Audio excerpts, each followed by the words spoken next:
الله أكبر الله أكبر الله أكبر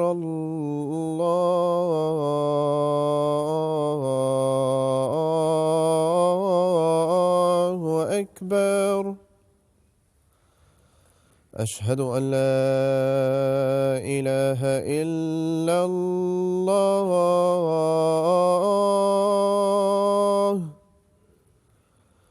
أشهد أن لا إله إلا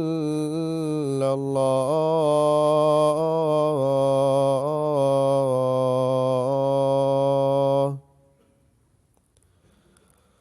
أشهد أن محمدًا رسول الله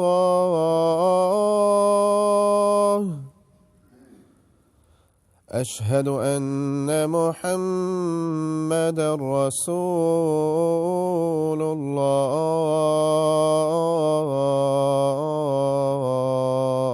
الله حي على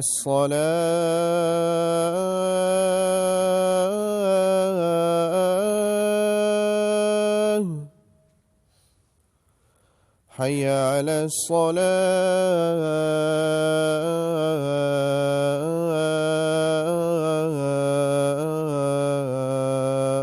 الصلاة حي على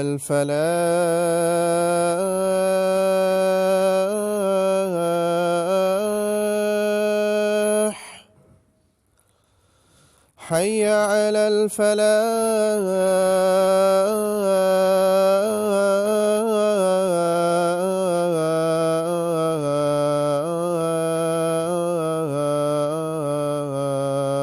الفلاح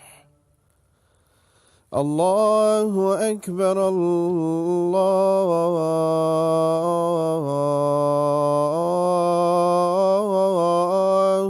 أكبر لا إله إلا الله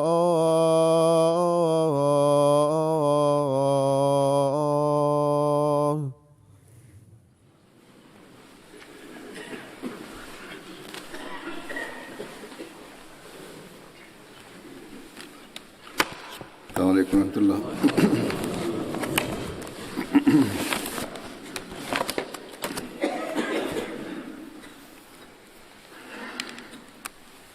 أشهد أن لا إله إلا الله وحده لا شريك له وأشهد أن محمدًا عبده ورسوله أما بعد فأعوذ بالله من الشيطان الرجيم بسم الله الرحمن الرحيم الحمد لله رب العالمين الرحمن الرحيم مالك يوم الدين إياك نعبد وإياك نستعين اهدنا الصراط المستقيم صراط الذين أنعمت عليهم غير المغضوب عليهم ولا الضالين.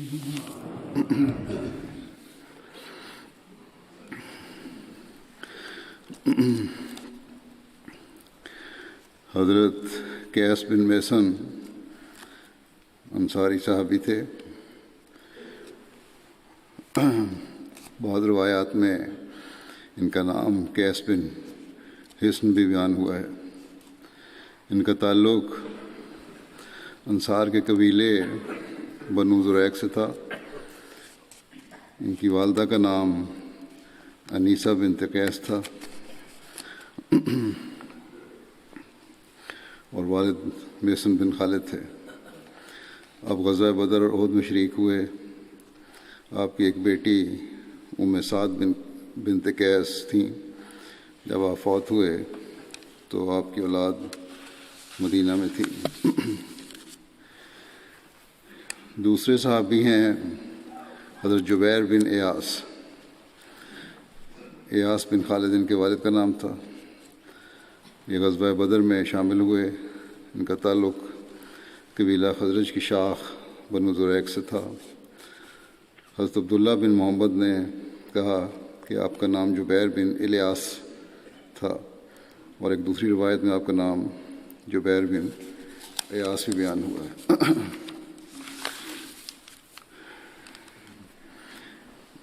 احادیث میں آتا ہے کہ حضرت صلی اللہ علیہ وسلم پر نعوذ باللہ کسی یہودی نے جادو کر دیا تھا، جس کا آپ صلی اللہ علیہ وسلم پر اثر ہو گیا تھا۔ اور روایات میں آتا ہے کہ کنگھی اور بالوں پر وہ جادو کر کے دروان کنویں میں ڈال دیا تھا، اور حضور صلی اللہ علیہ وسلم نے بعد میں ان کو وہاں سے جا کر نکالا۔ صحیح بخاری کی شرح فتح الباری میں ہے کہ وہ کنگھی اور بال حضرت جبیر بن ایاس نے دروان کنویں سے نکالے تھے، اور ایک اور روایت کے مطابق حضرت قیس بن میسن نے نکالے تھے۔ اس لیے ان دونوں صحابہ کا ذکر میں نے اکٹھا کیا ہے۔ ان میں سے جس نے بھی یہ چیزیں نکالی تھیں، یہ بات اتنی اہم نہیں ہے۔ اصل بات یہ ہے کہ کیا حضرت صلی اللہ علیہ وسلم پر کسی جادو کا اثر ہوا تھا؟ اس کی حقیقت کیا ہے؟ اس بات پر ہمارا نقطہ نظر کیا ہے؟ اور یہ ہمیں پتہ ہونا چاہیے۔ حضرت صلی اللہ علیہ وسلم کی ذات پر جس بات سے بھی جس اعتراض پیدا ہو سکتا ہے یا لوگ اعتراض کرتے ہیں، ہم نے جواب دینا ہے۔ اس لیے میں اس کی کچھ تفصیل بیان کرتا ہوں جو جماعت کے لٹریچر میں موجود ہے۔ ان صحابی کے حوالے، دونوں صحابہ کے حوالے سے اس بات کی آج وضاحت ہوگی بیان۔ حضرت مسلم موعود رضی اللہ عنہ نے سورہ فلق کی تفسیر کے تعارف میں اس واقعے کا ذکر فرماتے ہوئے بیان فرمایا، سورت کے بارے میں بیان فرما رہے ہیں کہ بعض لوگوں کا خیال ہے سورہ فلق اور ناس کی آخری دونوں صورتیں مکے میں نازل ہوئیں، بعد ان کو مدنی صورتیں کہتے ہیں، یعنی مدینے میں نازل ہوئیں۔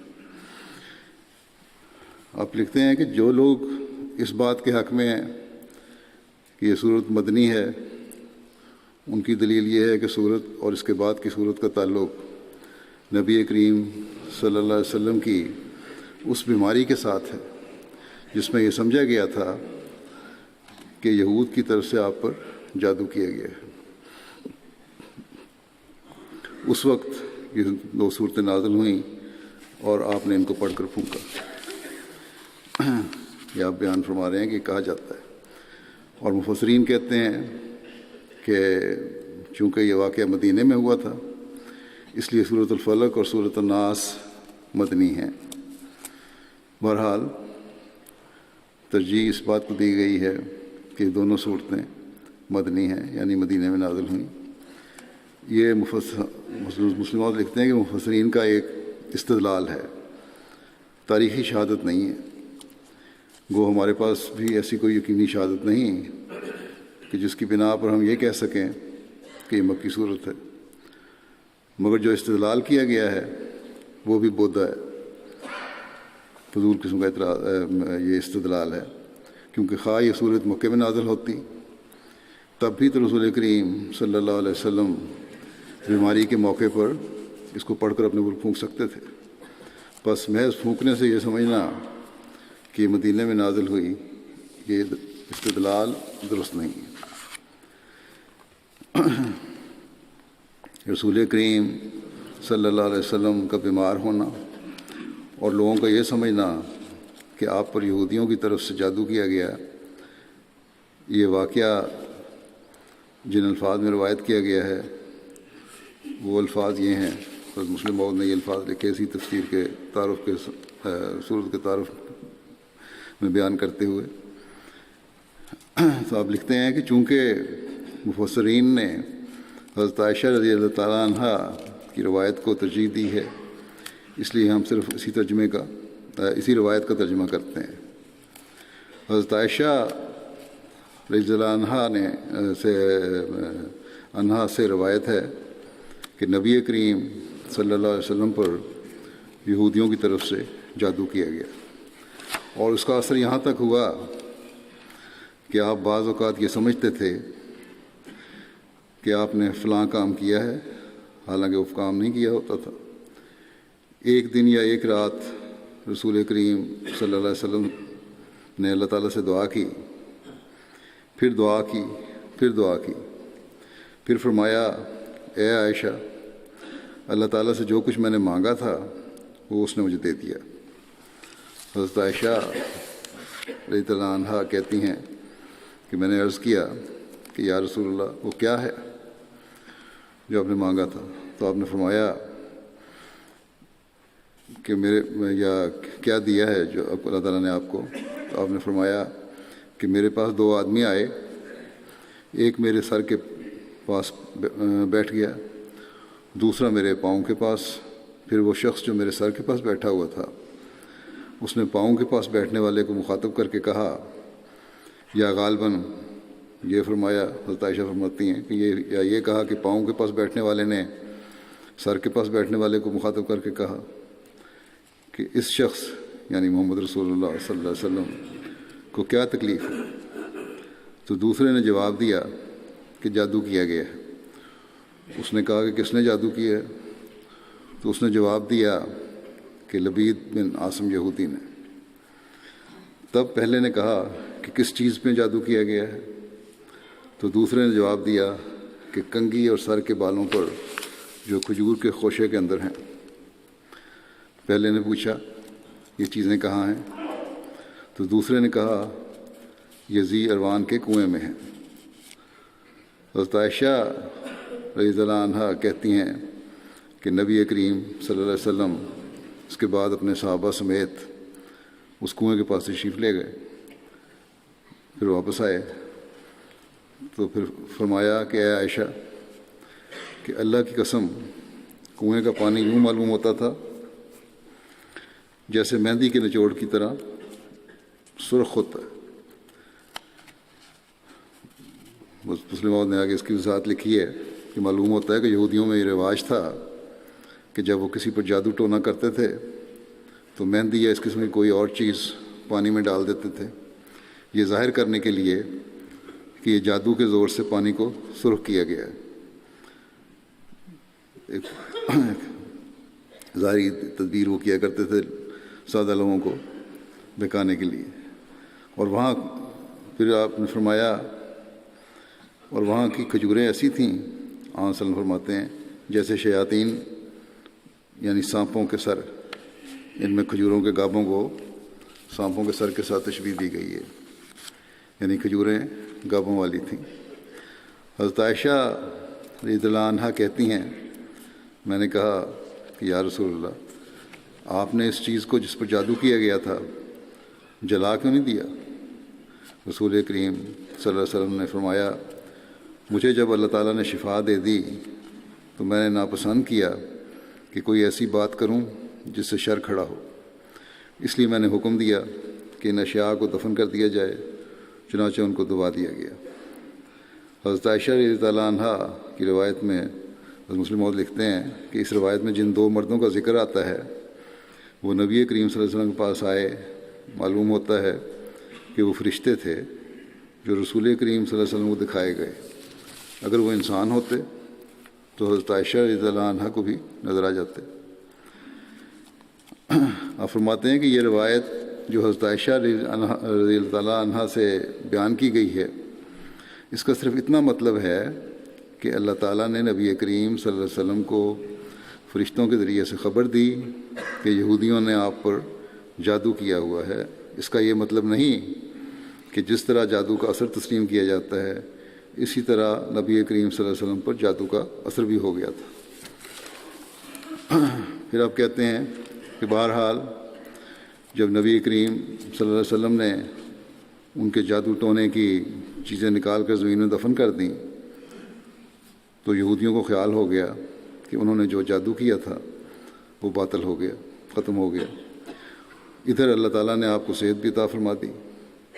خلاصہ کلام یہ کہ یہودی یہ یقین رکھتے تھے کہ انہوں نے نبی کریم صلی اللہ علیہ وسلم پر جادو کر دیا ہے، اس وجہ سے طبی طور پر ان کی توجہ اس طرح مرکوز ہوئی کہ آپ بیمار ہو جائیں۔ آپ لکھتے ہیں کہ اس روایت سے جہاں یہودیوں کے اس عناد کا پتہ چلتا ہے جو ان کو نبی کریم صلی اللہ علیہ وسلم کے ساتھ تھا، وہاں یہ بات بھی واضح ہو جاتی ہے کہ نبی کریم صلی اللہ علیہ وسلم خدا تعالیٰ کے سچے رسول تھے، کیونکہ اللہ تعالیٰ کی طرف سے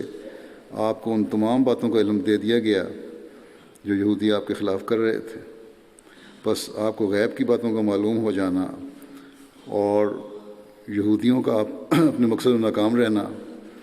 آپ کے سچا رسول ہونے کی واضح اور بیان دلیل ہے۔ بہرحال حضرت مسلم موعود رضی اللہ عنہ نے جس طرح نتیجہ نکالا ہے وہی حقیقت ہے کہ حضرت صلی اللہ علیہ وسلم پر یہودیوں نے جادو کیا اپنے زوم میں، لیکن اس کا کوئی اثر نہیں ہوا، اور بیماری اور بھولنے کی بیماری تھی یا جو بھی بیماری تھی اس کی کچھ اور وجوہات ہو سکتی ہیں، لیکن اللہ تعالیٰ نے حضرت صلی اللہ علیہ وسلم کو یہودیوں کی اس کارروائی سے آگاہ فرما کر ظاہری طور پر بھی جو ان کا خیال تھا کہ انہوں نے جادو کیا ہے اس کو بھی ناکام کر دیا، اور یہودی جو آپ کی بیماری کو دیکھ کر اپنے زوم میں یہ خوش ہو رہے تھے یا یہ مشہور کر دیا تھا،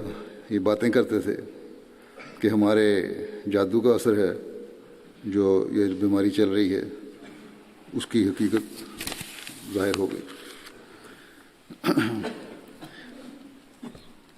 پھر ہمارے لٹریچر میں حضرت مرزا بشیر احمد صاحب کا ایک مضمون ہے جو اس واقعے پر تفصیل سے تاریخی اور علمی بحث ہوئی ہے، جس میں اور مزید وضاحت کرتی ہے اس واقعے کی۔ آپ لکھتے ہیں کہ تاریخ بلکہ حدیثوں تک میں بیان ہوا ہے کہ صلح حدیبیہ کے بعد حضرت صلی اللہ علیہ وسلم پر نعوذ باللہ ایک دفعہ ایک یہودی نسل منافق نے جس کا نام لبید بن عاصم تھا سحر کر دیا تھا، یا جادو کر دیا تھا، اور یہ سحر اس طرح کیا گیا کہ کنگھی میں بالوں کی گرہیں باندھ کر اور اس پر کچھ پڑھ کر اسے ایک کنویں میں دبا دیا گیا، اور کہا جاتا ہے، یا فرما رہے ہیں کہ کہا جاتا ہے یہ کہ آپ نعوذ باللہ اس سحر میں کافی عرصہ تک مبتلا رہے، یہ مشہور کیا ہوا تھا انہوں نے۔ اس عرصے میں آپ اکثر اوقات اداس اور افسردہ رہتے تھے اور گھبراہٹ میں بار بار دعا فرماتے تھے، اور اس حالت کا نمایاں پہلو یہ تھا کہ آپ کو ان ایام میں بہت زیادہ نسیان رہنے لگا تھا، بھول جاتے تھے بعض باتیں، حتیٰ کہ بسا اوقات آپ خیال کرتے کہ میں کام کر چکا ہوں مگر دراصل آپ نے وہ کام نہیں کیا ہوتا تھا، یا بعض اوقات آپ یہ خیال فرماتے تھے کہ میں اپنی فلاں بیوی کے گھر ہو آیا ہوں مگر در حقیقت آپ اس کے گھر نہیں گئے ہوتے تھے۔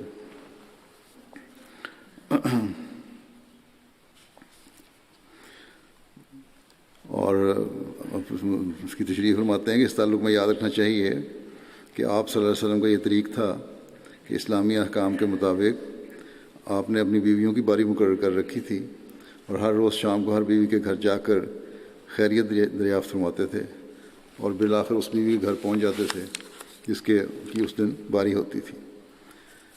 اوپر والی روایت میں اسی طرح اشارہ ہے۔ بہرحال آگے چلتی ہے روایت، بالآخر خدا تعالیٰ نے ایک رویا کے ذریعے سے آپ پر اس فتنے کی حقیقت کھول دی وغیرہ وغیرہ۔ یہ خلاصہ ہے، پہلے بھی بیان ہو چکا ہے مسلم موعود کی بیان میں، تفسیر میں۔ یہ بخاری کی روایت ہے جس کا خلاصہ آپ نے بیان کیا۔ پھر آپ لکھتے ہیں کہ یہ اس روایت کا خلاصہ ہے جو تاریخ اور حدیث کی بعض کتابوں میں بیان ہوئی ہیں۔ اس روایت کے گرد ایسے قصوں کا جال بن دیا گیا ہے کہ اصل حقیقت کا پتہ لگانا مشکل ہو گیا۔ ایسی کہانیاں بنا دی گئی ہیں اس روایت پہ کہ بہت مشکل ہو گیا کہ حقیقت کیا ہے۔ اور اگر ان سب روایتوں کو قبول کیا جائے، آپ لکھتے ہیں اگر سب روایتوں کو قبول کیا جائے تو نعوذ باللہ حضرت صلی اللہ علیہ وسلم کا مبارک اور مقدس وجود ایسا ثابت ہوتا ہے کہ گویا حاکم بدہن آپ کے ایک بہت کمزور طبیعت کے انسان تھے، جسے کم از کم دنیا کے معاملات میں آپ کے بد باطن دشمن اپنی سحر کاری سے جس قالب میں چاہتے تھے ڈھال سکتے تھے، اور یہ کہ وہ آپ کو اپنی ناپاک توجہ کا نشانہ بنا کر آپ کے دل و دماغ پر اس کا تصرف جمانا شروع کر دیتے تھے کہ نعوذ باللہ آپ اس سحر کے مقابل پر اپنے آپ کو بے بس پاتے تھے۔ یہ اگر یہ روایت کو اس طرح بیان کیا جائے جس طرح حدیثوں میں بیان ہوئی ہے تاریخ میں، تو پھر تو یہ نتیجہ نکلتا ہے جو بالکل غلط نتیجہ ہے، یہ ہو ہی نہیں سکتا۔ لیکن اگر ان روایات کے متعلق معقولی اور منقولی طور پر غور کیا جائے اور روایات کی محققانہ چھان بین کی جائے، تحقیق کی جائے، ریسرچ کی جائے باقاعدہ، تو صاف ثابت ہوتا ہے کہ یہ صرف ایک مرض نسیان کا عرضہ تھا جو بعض وقتی تفکرات اور پیش آمدہ جسمانی ذوف کے نتیجے میں آپ کو کچھ وقت کے لیے لاحق ہوا تھا، جس سے بعض بدخواہ دشمنوں نے فائدہ اٹھا کر یہ مشہور کر دیا کہ ہم نے نعوذ باللہ مسلمانوں کے نبی پر جادو کر دیا۔ مگر خدا تعالیٰ نے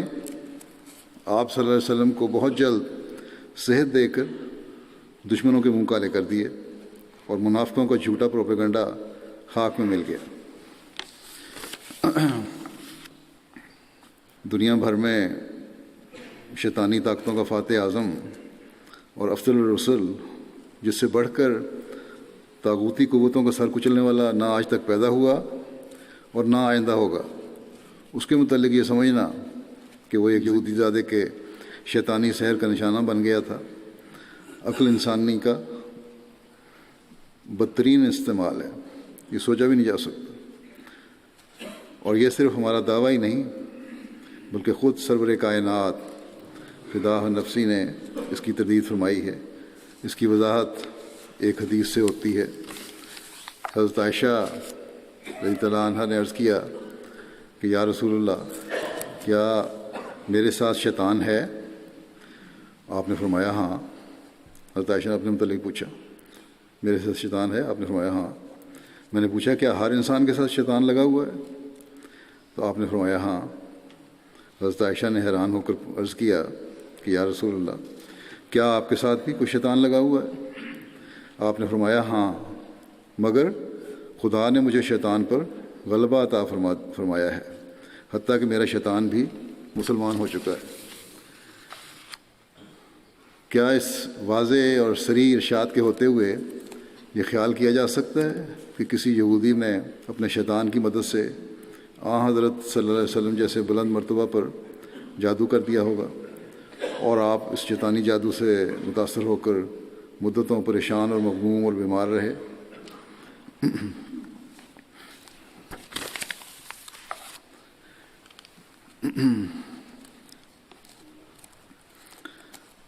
جھوٹے لوگ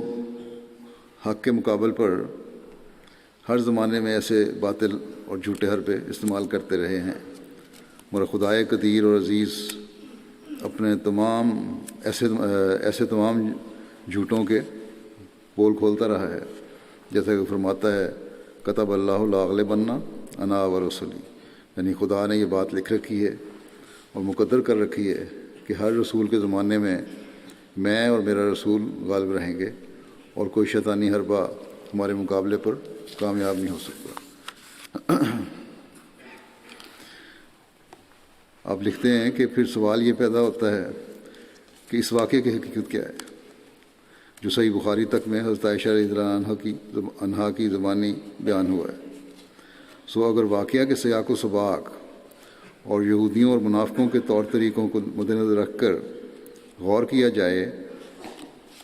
تو اس واقعے کی حقیقت کو سمجھنا زیادہ مشکل نہیں رہتا۔ سب سے پہلے تو یہ جاننا چاہیے کہ اس مذمومہ سحر کا واقعہ صلح حدیبیہ کے بعد کا ہے۔ طبقات ابن سعد میں یہ لکھا ہے، جس میں آن حضرت صلی اللہ علیہ وسلم نے ایک رویا کی بنا پر عمرہ کی غرض سے مکہ تشریف لے جانے کا فیصلہ کیا اور وہاں تشریف لے گئے تھے، مگر راستے میں قریش کے روکنے کی وجہ سے بظاہر ناکام لوٹنا پڑا۔ یہ ظاہری ناکامی ایک ایسا بھاری صدمہ تھی کہ کافروں اور منافقوں نے مذاق اور طعن و تشنیع سے کام لینا بھی تھا، لیکن بعض مخلص مسلمان، حتیٰ کہ ایک حدیث میں آتا ہے کہ حضرت عمر رضی اللہ عنہ جیسے بلند پایا بزرگ بھی اس ظاہری ناکامی کی وجہ سے وقتی طور پر متزلزل ہو گئے تھے۔ یہ بخاری میں یہ بھی لکھا ہے، بخاری کی حدیث سے یہ روایت حضرت عمر کی۔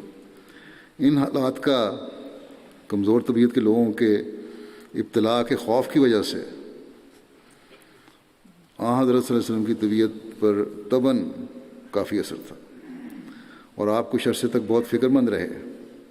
اور لازماً اس فکر کا یہ اثر آپ کی صحت پر بھی پڑا، اور آپ اس گھبراہٹ میں خدا کے حضور کثرت سے دعائیں فرماتے تھے، جیسا کہ حدیث کے الفاظ دعا و دعا وغیرہ میں اشارہ ہے، تاکہ صلح حدیبیہ کے واقعے کی وجہ سے اسلام کی ترقی میں کوئی وقتی روک پیدا نہ ہو۔ یہ اسی قسم کی دعا تھی جیسے کہ آپ نے بدر کے میدان میں خدا تعالیٰ کی طرف سے کامیابی کا وعدہ ہونے کے باوجود دشمن کی ظاہری طاقت کو دیکھ کر فرمایا تھا کہ اللہم ان تہلک ہذہ الاصابۃ لا توبۃ فی الارض۔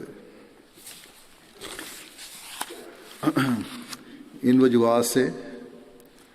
آپ کے اعصاب اور آپ کی قوت حافظہ پر کافی اثر پڑا ہوا تھا، اور آپ کچھ عرصے کے لیے مرض نسیان میں مبتلا ہو گئے تھے۔ کچھ روایتوں میں تو 1-2-4 دن ہی ہیں یا 2 دن ہیں یا 1 دن اور 1 رات ہے، لیکن بہرحال جو بھی جتنا بھی دن تھے کچھ اثر پڑا، جو ایک لازمہ آپ مرزا بشیر احمد صاحب نے یہ نتیجہ نکالا ہے کہ کچھ دنوں کے لیے تھا، اور یہ اس وجہ تھا یہ تفکرات جو تھے اور مسلمانوں کے ایمان میں کمزوری کی وجہ سے بھی آپ کو فکر تھی، یہ ایک لازمہ بشری ہے جس سے خدا کے نبی تک مستثنا نہیں۔ جب یہودیوں اور منافقوں نے یہ دیکھا کہ آن حضرت صلی اللہ علیہ وسلم آج کل بیمار ہیں اور ذوف اعصاب اور ذوف دماغ کی وجہ سے آپ کو نسیان کا مرض لاحق ہے، تو انہوں نے حسب عادت فتنے کی غرض سے یہ مشہور کرنا شروع کر دیا کہ ہم نے نعوذ باللہ مسلمانوں کے نبی پر جادو کر دیا، اور یہ کہ آپ کا یہ نسیان وغیرہ اسی جادو کا نتیجہ ہے، اسی سحر کا نتیجہ ہے۔ اور انہوں نے اپنے قدیم طریقے کے مطابق ظاہری علامت کے طور پر ایک کنویں کے اندر کسی کنگھی میں بالوں کی گریں وغیرہ باندھ کر اسے بھی دبا دیا۔ جب ان کے اس مذمومہ سحر کی اطلاع آن حضرت صلی اللہ علیہ وسلم کو پہنچی تو آپ نے اس فتنہ کے سد باب کے لیے خدا کے حضور مزید دعا فرمائی، اور جیسا کہ حضرت عائشہ نے کہا ہے کہ اس خبر کے پہنچنے کے بعد پھر آپ نے 1 دن یا 1 رات دعا کی بہت شدت سے، اور اپنے آسمانی آقا سے استدعا کی کہ وہ اس فتنے کے بانی مبانی کے نام اور اس کے مذمومہ سحر کے طریق سے آپ کو مطلع فرمائے تا آپ اس باطل سحر کا تار و پود بکھیر سکیں۔ چنانچہ خدا نے آپ کی مستربنہ دعاؤں کو سنا اور رویا کے ذریعے سے آپ پر اصل حقیقت کھول دی۔ قرآن کے اصولی ارشاد کہ ولا یفلح الساحر ولا یفلح الساحر حیث عطا، یعنی نبیوں کے مقابل پر کوئی ساحر کسی صورت میں بھی کامیاب نہیں ہو سکتا، خواہ وہ کسی رنگ میں اور کسی جہت سے حملہ آور ہو۔ پھر قرآن کے اس قطعی فیصلے کی روشنی میں کہ یقول الظالمون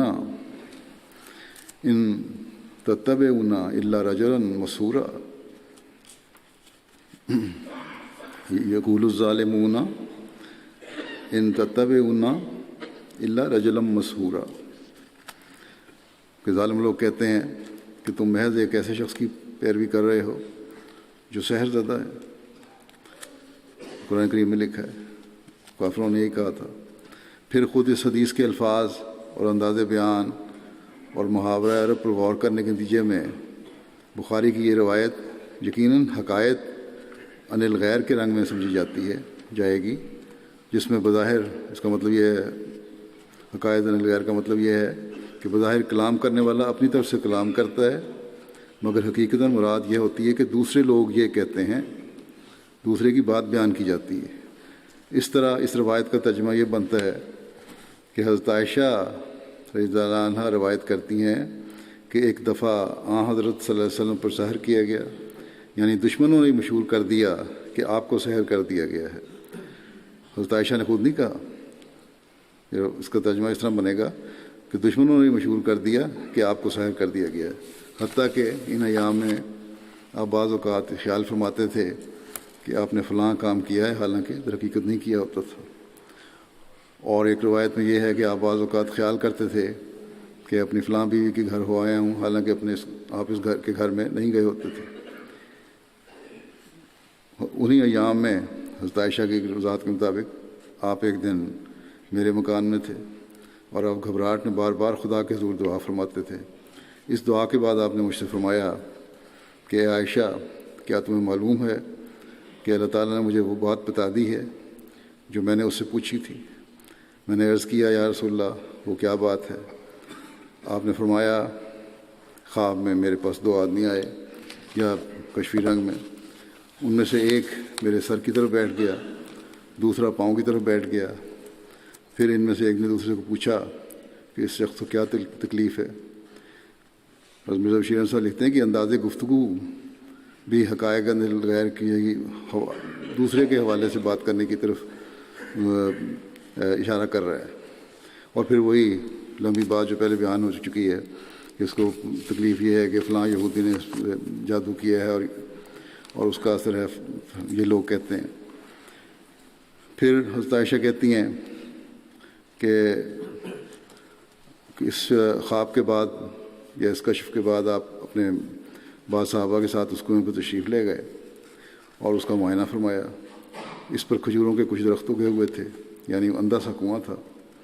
پھر آپ حضرت عائشہ کے پاس واپس تشریف لائے اور ان سے فرمایا عائشہ میں اسے دیکھ آیا ہوں، اس کنویں کا پانی مہندی کے پانی کی طرح سرخی مائل ہو رہا ہے۔ یہودیوں کا طریق تھا کہ لوگوں کی نظروں کو دھوکہ دینے کے لیے، جیسا کہ بیان ہو چکا ہے، ایسے کنویں کو پانی کو رنگ دیتے تھے، اور اس کے کھجور کے درخت تھور کے درختوں کی طرح مکروہ نظر آتے تھے۔ حضرت عائشہ فرماتی ہیں کہ میں نے رسول اللہ صلی اللہ علیہ وسلم سے عرض کیا کہ آپ نے اس کنگھی وغیرہ کو باہر نکال کر پھینک کیوں نہیں دیا؟ بعض میں آتا ہے کہ جلا کیوں نہیں دیا؟ آپ نے فرمایا خدا نے مجھے محفوظ رکھا اور مجھے شفا دے دی، تو پھر میں اسے باہر پھینک کر لوگوں میں ایک بری بات کا چرچا کیوں کرتا، جس سے کمزور طبیعت کے لوگوں میں سحر کی طرف خام خواہ توجہ پیدا ہونے کا اندیشہ تھا۔ بس اس کنویں کو دفن کر کے بند کروا دیا گیا۔ مرزا بشیر احمد صاحب لکھتے ہیں کہ یاد رکھنا چاہیے کہ حقائق عن الغیر، یعنی دوسروں کے حوالے سے جو بات کی جاتی ہے، دوسروں کی بات کو آگے بیان کیا جاتا ہے، اس کا یہ طریق کلام عربوں میں رائج تھا، بلکہ خود قرآن کریم نے بھی بعض جگہ اس طرز کلام کو اختیار کیا ہے۔ چنانچہ ایک جگہ دوزخیوں کو مخاطب کر کے خدا تعالیٰ فرماتا ہے کہ ذک انا کا انتل عزیز الکریم، کہ یعنی اے جہنم میں ڈالے جانے والے شخص، تو خدا کے اس عذاب کو چکھ لے، بے شک تو بہت عزت والا اور بڑا شریف انسان ہے۔ اس جگہ یہ مراد ہرگز نہیں ہے کہ نعوذ باللہ خدا دوزکیوں کو معزز اور شریف خیال کرتا ہے، بلکہ حکایت عن الغیر کے رنگ میں مراد یہ ہے کہ اے وہ انسان جس سے اس کے ساتھی اور وہ خود معزز اور شریف خیال کرتے تھے، دنیا میں غلط کام کرنے کے بعد سمجھتے تھے ہم بہت معزز ہیں، تو اب خدا کے آگ کے عذاب کا مزہ چکھو۔ بہنے ہی یہی رنگ اس رویا میں ان دو آدمیوں یا دو فرشتوں نے اختیار کیا جو حضرت صلی اللہ علیہ وسلم کو اس رویا میں نظر آئے تھے۔ چنانچہ انہوں نے جب یہ کہا کہ اس شخص کو سحر کیا گیا ہے، تو ان کی مراد یہ نہیں تھی کہ ہمارے خیال میں سحر کیا گیا ہے، مگر مراد یہ تھی کہ لوگ کہتے ہیں کہ اسے سحر کیا گیا ہے، جادو کیا گیا ہے۔ اور خواب کی اصل غرض و غایت اس کے سوا کچھ نہیں تھی کہ جو چیز ان خبیثوں نے چھپا کر اس کنویں میں رکھی ہوئی تھی اور اس کے ذریعے وہ اپنے ہم مشرب لوگوں کو دھوکہ دیتے تھے، اسے اپنے جیسے لوگوں کو دھوکہ دیتے تھے، مشغول کر رہے تھے، منافقوں میں باتیں پھیلا رہے تھے، اسے خدا اپنے رسول پر ظاہر کر دے تاکہ ان کے مذمومہ سحر کو ملیا میٹ کر دیا جائے۔ چنانچہ ایسا ہی ہوا کہ ان کے سحر کا آلہ سپرد خاک کر دیا گیا اور کنویں کو پاٹ دیا گیا، اور بالواسطہ طور پر اس کے نتیجے میں حضرت صلی اللہ علیہ وسلم کی طبیعت کا یہ فکر بھی کہ لوگ اس قسم کی شرارتیں کر کے سادہ مزاج لوگوں کو دھوکہ دینا چاہتے ہیں زائل ہو گیا، اور یہ خدائی وعدہ بڑی آب و تاب کے ساتھ پورا ہوا کہ لا یفلح الساحر حیث اتی، یعنی ایک ساحر خواہ کوئی سا طریقہ اختیار کرے وہ خدا کے ایک نبی کے مقابلے پر کبھی کامیاب نہیں ہو سکتا۔ بہرحال اوپر والی حدیث سے ذیل کی باتیں ثابت ہوتی ہیں، یہ کہ صلح حدیبیہ کے واقعے کے بعد جس کی وجہ سے طبعاً حضرت صلی اللہ علیہ وسلم دوسروں کے لغزش کے خیال سے کافی فکر مند تھے، اور آپ کئی دنیاوی باتیں جو گھریلو معاملات سے تعلق رکھتی تھیں بھول جاتے تھے۔ دوسرے، آپ کی اس حالت کو دیکھ کر یہودیوں اور منافقوں نے جو ہمیشہ ایسی باتوں کی آڑ لے کر اسلام اور مقدس بانی اسلام کو بدنام کرنا چاہتے تھے، یہ مخفی چرچا شروع کر دیا کہ ہم نے نعوذ باللہ مسلمانوں کے نبی پر جادو کر دیا۔ ان کا یہ چرچا ایسا ہی تھا جیسا کہ انہوں نے غزوہ بنی مستلق میں حضرت عائشہ رضی تعالیٰ عنہ کے پیچھے رہ جانے کی وجہ سے حضرت عائشہ کو بدنام کرنا شروع کر دیا تھا، اور اس طرح حضرت صلی اللہ علیہ وسلم کی زندگی تلخ کرنے کی ناپاک کوشش کی تھی۔ تیسرے یہ کہ اس مذمومہ سحر کی ظاہری علامت کے طور پر تاکہ سادہ طبع لوگوں کو زیادہ آسانی سے دھوکہ دیا جا سکے، ان خبیث فطرت لوگوں نے ایک یہودی نسل منافق لبید بن عاصم کے ذریعے اپنے طریق کے مطابق ایک کنگھی میں کچھ بالوں کی گرہیں باندھ کر اسے ایک کنویں میں دبا دیا، اور مخفی گپ شپ شروع ہو گئی جو حضرت صلی اللہ علیہ وسلم کی مزید پریشانی کا موجب ہوئی۔ چوتھی بات یہ ہے کہ اس پر حضرت صلی اللہ علیہ وسلم نے خدا کے حضور اضطراب کے ساتھ دعائیں کیں کہ خدایا تو اپنے فضل سے اس فتنے کا سد واف فرما اور مجھ پر اس کی حقیقت کو کھول دے تاکہ میں اس فتنے کا ازالہ کر کے سادہ مزاج لوگوں کو ٹھوکر سے بچا سکوں۔ چنانچہ وہ دعا قبول ہی ظاہر ہو گیا۔ پانچویں یہ ہے کہ خدا تعالیٰ نے آپ کی ان دعاؤں کو سنا اور لبید بن عاصم کی شرارت کا پول کھول دیا، جس پر آپ چند گواہوں کی معیت میں اس کنویں پر تشریف لے گئے اور اس کنگھی کو سپرد خاک کر دیا، بلکہ کنویں تک کو پاٹ دیا تاکہ نہ رہے بانس نہ بجے بانسری۔ بالآخر یہ سوال رہ جاتا ہے کہ حضرت صلی اللہ علیہ وسلم جو خدا تعالیٰ کے ایک عالی شان نبی بلکہ افضل الرسل اور خاتم النبیین تھے، آپ کو نشان کا عرضہ کیوں لاحق ہوا جو بظاہر فرائض نبوت کی ادائیگی میں رخنہ انداز ہو سکتا ہے؟ تو اس کے جواب میں اچھی طرح یاد رکھنا چاہیے کہ ہر نبی کی دوہری حیثیت ہوتی ہے۔ ایک پہلو کے لحاظ سے وہ خدا کا نبی اور رسول ہوتا ہے، جس کی وجہ سے وہ خدا کے کلام سے مشرف ہوتا ہے اور دینی امور میں اپنے متبعین کا استاد قرار پاتا ہے اور ان کے لیے اسوہ بنتا ہے، اور دوسرے پہلو کے لحاظ سے وہ انسانوں میں سے ایک انسان ہوتا ہے اور تمام ان بشری لوازمات اور طبعی خطرات کے تابع ہوتا ہے جو دوسرے انسانوں کے ساتھ لگے ہوئے ہیں۔ اسی لیے اللہ تعالیٰ نے قرآن مجید میں حضرت صلی اللہ علیہ وسلم کو مخاطب کر کے فرمایا ہے، قل انما انا بشر مثلکم یوحی الیہ، یعنی اے رسول تو لوگوں سے کہہ دے کہ میں تمہاری طرح کا ایک انسان ہوں اور تمام ان قوانین کے تابع ہوں جو دوسرے انسانوں کے ساتھ لگے ہوئے ہیں۔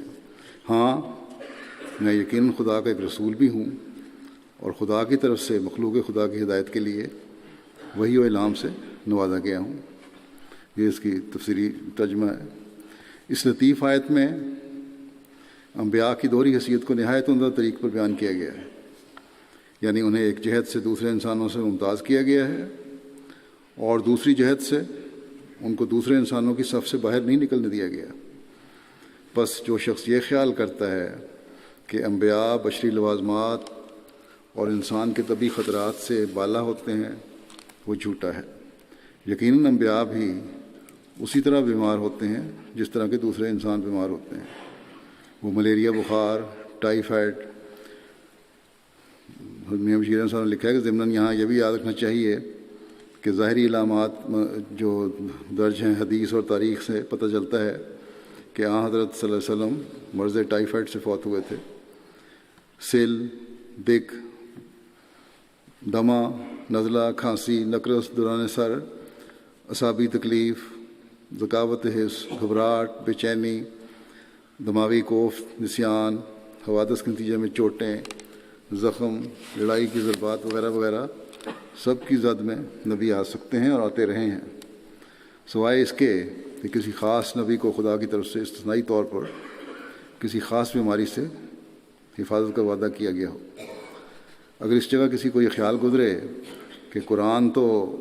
حضرت صلی اللہ علیہ وسلم کے متعلق فرماتا ہے کہ سنقرئک کا فلا تنسیٰ،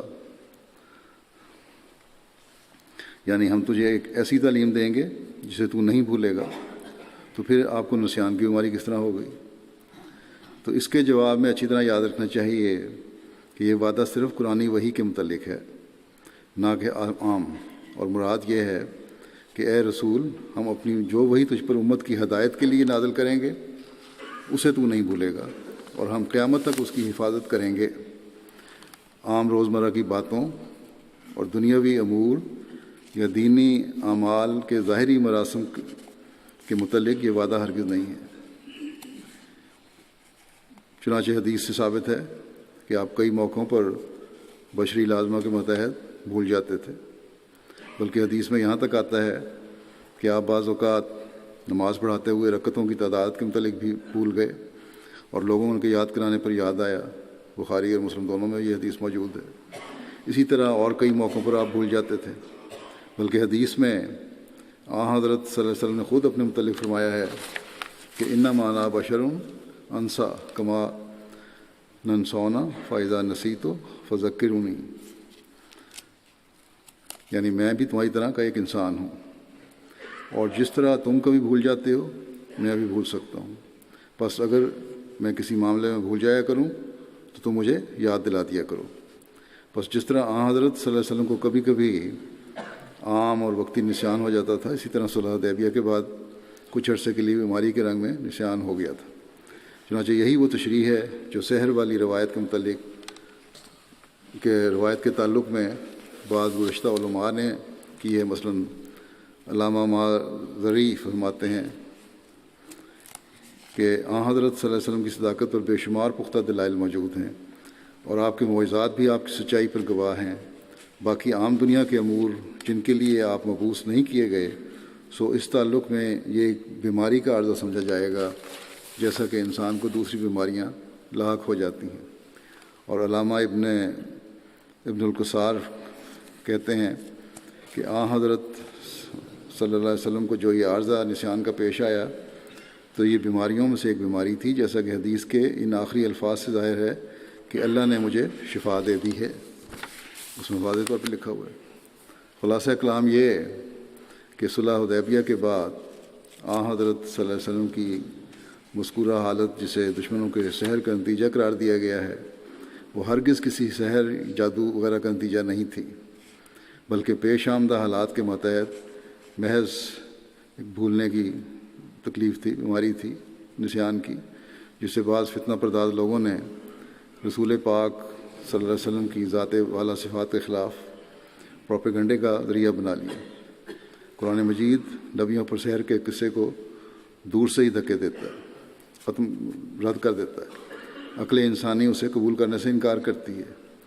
حدیث کے الفاظ اس تشریح کو جھٹلاتے ہیں جو اس پر مڑی جا رہی ہے، اور خود سرور کائنات افضل الرسل کا عرفہ مقام سحر والے قصے کی تارپود بکھیر رہا ہے۔ حضرت مرزا بشیر احمد صاحب نے یہاں اس بات کا بھی ذکر کیا ہے کہ یہ بھی خالی از فائدہ نہیں ہوگا کہ جیسا کہ حضرت خلیفہ ثانی بن نصر علی اس وقت زندگی کی بات کر رہے ہیں کہ روایت ہے کہ اس روایت کے مطابق سیرت المہدی کے حصہ اول کی روایت نمبر 75 میں مذکور ہے کہ ایک دفعہ متعصب ہندو جو گجرات کا رہنے والا تھا قادیان آیا تھا، اور وہ علم توجہ یعنی ہپنوٹزم کا کہ سحر کا بڑا ماہر تھا۔ اس نے حضرت مسیح موعود علیہ السلام کی مجلس میں حاضر ہو کر آپ پر خاموشی کے ساتھ توجہ ڈالنی شروع کی تاکہ آپ سے بعض نازیبا حرکات کرا کے آپ کو لوگوں کی ہنسی کا نشانہ بنائے، مگر جب اس نے آپ پر توجہ ڈالی تو وہ چیخ مار کر بھاگا، اور جب اس سے پوچھا گیا کہ تمہیں یہ کیا ہوا تھا تو اس نے جواب دیا کہ جب میں نے مرزا صاحب پر توجہ ڈالی تو مجھے یوں نظر آیا کہ میرے سامنے ایک خوفناک شیر کھڑا ہے جو مجھ پر حملہ کرنے والا ہے، اور میں اس سے ڈر کر بھاگ نکلا ہوں۔ اب لکھتے ہیں کہ جب خادم حضرت مسیح علیہ السلام تو آن سلم کے خادم ہیں، جب خادم کا یہ مقام ہے اس پر اللہ تعالیٰ نے ہپنوٹزم کا اثر نہیں ہونے دیا، تو آقا کے متعلق یہ خیال کرنا، یعنی آن حضرت صلی اللہ علیہ وسلم کے متعلق یہ خیال کرنا کہ آپ نعوذ باللہ ایک یہودی کے ہپنوٹزم کا نشانہ بن گئے تھے، یہ کس طرح قبول کیا جا سکتا ہے؟ آخر میں زمانے کے حکم اور عدل کے اس بارے میں ارشادات پڑھ دیتا ہوں جو سب وضاحتوں اور تشریحوں پر حاوی ہیں۔ ایک شخص نے آپ کی مجلس میں سوال کیا کہ آن حضرت صلی اللہ علیہ وسلم پر کافروں نے جادو کیا تھا، اس کی نسبت آپ کا کیا خیال ہے؟ حضرت اقدس نے فرمایا کہ جادو بھی شیطان کی طرف سے ہوتا ہے۔ رسولوں اور نبیوں کی یہ شان نہیں ہوتی کہ ان پر جادو کا کچھ اثر ہو سکے، بلکہ ان کو دیکھ کر جادو بھاگ جاتا ہے، جیسے خدا تعالیٰ فرماتا ہے لا یفلح الساحر حیث اتی، کہ دیکھو حضرت موسیٰ کے مقابلے پر جادو تھا، آخر موسیٰ غالب ہوا کہ نہیں؟ یہ بات بالکل غلط ہے کہ آن حضرت صلی اللہ علیہ وسلم کے مقابلے پر جادو غالب آ گیا، ہم اس کو کبھی نہیں مان سکتے۔ آنکھ بند کر کے بخاری اور مسلم کو مانتے جانا ہمارے مسلک کے برخلاف ہے۔ یہ تو عقل بھی تسلیم نہیں کر سکتی کہ ایسے عالی شان نبی پر جادو اثر کر گیا ہو۔ ایسی باتیں کہ اس جادو کی تاثیر سے معاذ اللہ آن حضرت صلی اللہ علیہ وسلم کا حافظہ جاتا رہا، یہ ہو گیا اور وہ ہو گیا، کسی صورت میں صحیح نہیں ہو سکتی۔ پھر آپ فرماتے ہیں کہ معلوم ہوتا ہے کہ کسی خبیث آدمی نے اپنی طرف سے باتیں ملا دی ہیں، گو ہم نظر تہذیب سے احادیث کو دیکھتے ہیں، لیکن جو حدیث قرآن کریم کے برخلاف آن حضرت صلی اللہ علیہ وسلم کی عصمت کے برخلاف ہو، اس کو ہم کب مان سکتے ہیں؟ اس وقت احادیث جمع کرنے کا وقت تھا، گو انہوں نے یعنی حدیثیں جمع کرنے والوں نے سوچ سمجھ کر احادیث کو درج کیا تھا، مگر پوری احتیاط سے کام نہیں لے سکے، باوجود بڑی احتیاط کرنے کے۔ وہ جمع کرنے کا وقت تھا، لیکن اب نظر اور غور کرنے کا وقت ہے۔ دیکھو اور غور کرو، کوئی حدیث قرآن کریم یا آن حضرت صلی اللہ علیہ وسلم کی عصمت اور تقدس سے ٹکراتی ہے تو وہ رد کرنے کے لائق ہے، یا اس کی کچھ اور تشریح ہے، جس طرح حضرت مرزا بشیر احمد صاحب نے کی یا خلیفہ مسیح ثانی نے کی۔ پھر حضرت مسیح علیہ السلام فرماتے ہیں کہ آثار نبی جمع کرنا بڑے ثواب کا کام ہے، زندگی کے حالات جمع کرنا نبیوں کے ثواب کا کام ہے، ان کی باتیں جمع کرنا ثواب کا کام ہے۔ لیکن یہ قاعدہ کی بات ہے کہ جمع کرنے والے خوب غور سے کام نہیں لے سکتے۔ اب ہر ایک کا اختیار ہے کہ خوب غور اور فکر سے کام لے، جو ماننے والے ہوں وہ مانیں اور جو چھوڑنے والے ہوں وہ چھوڑ دے۔ ایسی بات کہ آن حضرت صلی اللہ علیہ وسلم پر معاذ اللہ جادو کا اثر ہو گیا تھا، اس سے تو ایمان اٹھ جاتا ہے۔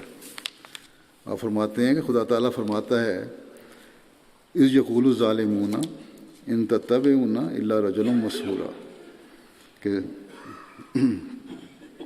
جب ظالم لوگ کہتے ہیں کہ تم محض ایک ایسے شخص کی پیروی کر رہے ہو جو سحر زدہ ہے، جس میں جادو ہوا ہوا ہے، جادو کے زیر اثر ہے۔ ایسی باتیں کہنے والے تو ظالم ہیں نہ مسلمان۔ یہ تو بے ایمانوں اور ظالموں کا قول ہے کہ آن حضرت صلی اللہ علیہ وسلم پر معاذ اللہ سحر اور جادو کا اثر ہو گیا۔ اتنا نہیں سوچتے کہ جب معاذ اللہ آن حضرت صلی اللہ علیہ وسلم کا یہ حال ہے تو پھر امت کا کیا ٹھکانہ؟ وہ تو پھر غرق ہی ہو گئی۔ معلوم نہیں لوگوں کو کیا ہو گیا ہے کہ جس معصوم نبی صلی اللہ علیہ وسلم کو تمام انبیاء مس شیطان سے پاک سمجھتے آئے ہیں، یہ ان کی شان میں ایسے الفاظ بولتے ہیں۔ الحمدللہ کہ ہم زمانے کے امام کو مان کر آن حضرت صلی اللہ علیہ وسلم کے مقام و مرتبہ کو بھی سمجھنے والے ہیں، پہچاننے والے ہیں۔ اللہم صلی علی محمد وعلی آل محمد وبارک وسلم انک حمید مجید۔